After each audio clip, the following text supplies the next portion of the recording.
of course, the vanilla shit even speaks about polyamory and the rights that are now about to become available. I just think that the same way single niggas get shit wrong, in the same way women get shit wrong, couples are getting it wrong, and I don't have any higher expectations for couples to just know how to move in a way that single people also don't know how to move. In the vanilla shit, though, for this week, polyamorous rights are now civil rights. This is based on a New York City court ruling. And a recent court case in New York City has pretty much set the new precedent that they are now looking at poly couples as actual couples. This comes from a ruling where, let me break this down for y'all. There was a man named Scott Anderson who lived with his partner, Marcus. The two were not officially married, but Scott was legally married to Robert. They didn't live together. However, Scott ended up dying, and the building owner tried to tell Marcus he had no right to renew the lease because they weren't family. So here's the thing. There was a court proceeding similar to this in Somerville and Cambridge in Massachusetts. Wait, I messed up. Where'd the poly part come in? Because there's 3 of them within this relationship. Oh, okay. 2 of them were married. One was not. One of the people that was married passed away. So these other 2 continued dating, and they tried to say that that person couldn't renew the lease because he wasn't in a relationship with this person. The 2 that were married didn't live together. And so basically, this is what the judge in the case cited. Why then, except for the very possibility of implicit majoritarian animus, is the limitation of 2 persons inserted into the definition of a family-like relationship? Is 2 a code word for monogamy? Why does a person have to be committed to one other person in only certain prescribed ways in order to enjoy stability in housing after the departure of a loved one? It further goes into pretty much saying how with this court ruling, they're going to work on, instead of a family of 4 being considered a man, a woman, and 2 children, poly couples who may be in whatever 4 adult relationship.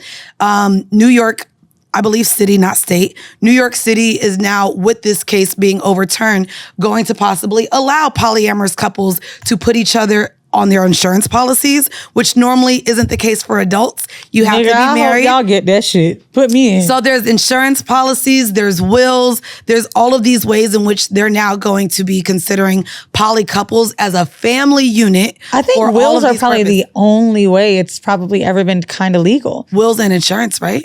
Not insurance. Well, wills is because you can technically leave it to anybody. But I was going to say, this just seems like roommate shit to me. You know what I'm saying? And plus, if you want to think about in terms of business, like I have an LLC that is a part of 2 other people. You know what I mean? Like if one of them died or something like that, it's all contextually a marriage in essence. So you can make business commitments with more than 2 people. You can make roommate situations with more than 2 people. I don't see how there shouldn't be any civil housing rights among a couple. Well, it's not even just the civil housing rights, but it's just in the ways in which maybe a landlord, or removing it from there, the courts see what a family unit looks like. The only problem that could come from this, let's just say, I'm dating the nigga.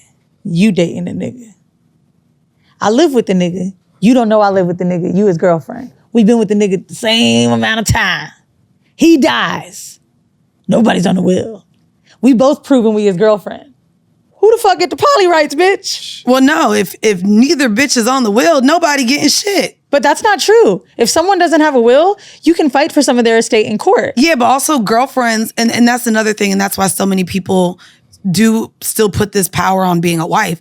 A girlfriend often doesn't have the rights either. I think that's my point, though. No, but in like this polyamory right, situation. but then maybe you go to court and prove that you're in this familial unit, or so that means we both or insurance. Like things have to be written on paper somewhere that identify these people as your partner. But we don't know what's identified to the person that's not married besides the housing. Which is why they're talking about the insurance claims and why this case allows that. I'm saying this can get messy. I'm playing devil's advocate because we're on a podcast. This case now allows that. But my point is, me and you aren't necessarily consensual in this poly relationship. I think this could get super messy for people that are dating someone else without a partner knowing. This is a consensual throuple from what it sounds like. Yes. But there's probably going to be hella situations if a law gets passed like that where someone's like, well, I was in a relationship with him too.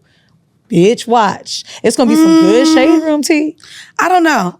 I don't know. I mean, I think there's a difference between being in a polyamorous relationship and being cheated on. Polyamory is having separate relationships. Right. Who's to say what the ethics are of a relationship? I thought a lot of people think they're in healthy polyamorous relationships until they find out they're not. Niggas lie. Yeah. Niggas lie every day. Yeah. I mean, clearly that's why we see when people pass, all the girlfriends come out the woodworks. You know what I mean? So, but I mean, of course. He said I was going to get the Lambo. So, bitch, I got to say. I'm going to tell y'all now, I don't know why y'all be doing anything verbal. If shit ain't verbal, put that shit on paper, sign it, get a fucking notary if you motherfucking need to. That's why I said an insurance policy, a will, going to the courts and acknowledging yourself as something. You mentioned an LLC. I'm sorry, just verbal agreements ain't standing like that. Put that shit on paper somewhere. Like, have it on paper. Have that nigga really claim you for real, for real. You know what? That's really why I believe in marriage. I believe that marriage, through all of this conversation, like, truly strengthens the structure of the life you build together. Like, there's so many moments where I feel like when I'm talking with friends about it, they're so conflated with me because I'm so non-traditional. But I'm like, bro, there really isn't a tie unless it's legal. And I know this just from doing business for so many years that it's like, if I have an LLC with you and Mandy, we'd never hang out. What would be more valuable? The LLC that I got in my fucking lifetime with someone I'm in love with or I end up having a child with, or this business we build? It's really the same. You know what I mean? You could fuck me over, he could fuck me over. I really don't think of marriage as a different thing. You and I have protections in place with our stuff where we can't take from each other and make decisions without each other. I think you can do the same in a marriage, right? Of course. And so that's why I really think there is so much value in marriage. I hate having conversations about why it isn't valuable. Like, literally, even if it's generational wealth, whatever it might be, but like, I've had recent convos in my relationship, which I never really had as early on before, but I kind of like, because I'm learning what someone wants early enough. Just listening to what they would be willing to accept. And I've noticed from most men I date, they seem like marriage is something I want because of the party. I'm like, yo, I could literally be in a courthouse and never tell anyone. I don't even need a ring. I need to know that, like, this is for real.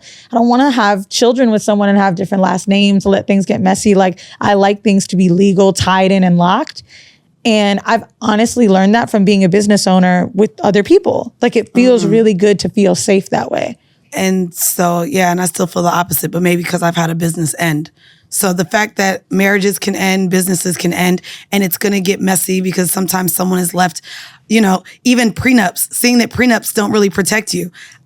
To me, it's not as powerful and standing. I don't know if that prenup shit is true. No, I mean, I do want to have Rachel Lindsay on though. No, I mean, but no, it is very true. Like, fucking Dr. Dre had a prenup and still ended up having to pay $300,000 a month or some shit. But how long was he with his wife? It doesn't matter if there's a prenup, but that's what I'm saying. So what legalities are really holding you to anything if then you just... Because your prenup's not really locked in that case. So the prenups that prenup should be locked well, for no, the historically duration of a speaking, marriage. right? There's a lot of prenups that have been like overturned in a Dr. Dre sense. I don't know much about his case, but I did read something that talked about how a lot of prenups talk about existing funds in businesses that weren't built together. So like, for example, my nigga's in real estate. Let's say I marry him today and I have a prenup for all my existing businesses. If I start an Airbnb company while I'm with him and it's still in my name, can't he prove that he taught me how to do it? It's shit like that that's getting over on prenups. But you're making my point. If I made it or not, prenups to legal shit can be overturned, can be on some bullshit. So I don't think it's as bounding and fruitful as what you said earlier. I just feel like in marriages ending and businesses ending and in the turmoil that comes from it, it doesn't protect you from much and actually becomes very difficult to part ways and end. It just makes it difficult. Like, I love that there was nothing tied to my ex in marriage, in kids, in property. It was like, oh my God, thank God. When I sit here and read these stories of bitches who have been with narcissists that then have to go through divorce or splitting of kids and time, ladies, I pray for y'all because I couldn't fucking imagine. Splitting kids too, though. I couldn't imagine. Kids are worse, more liability than marriage. Couldn't imagine.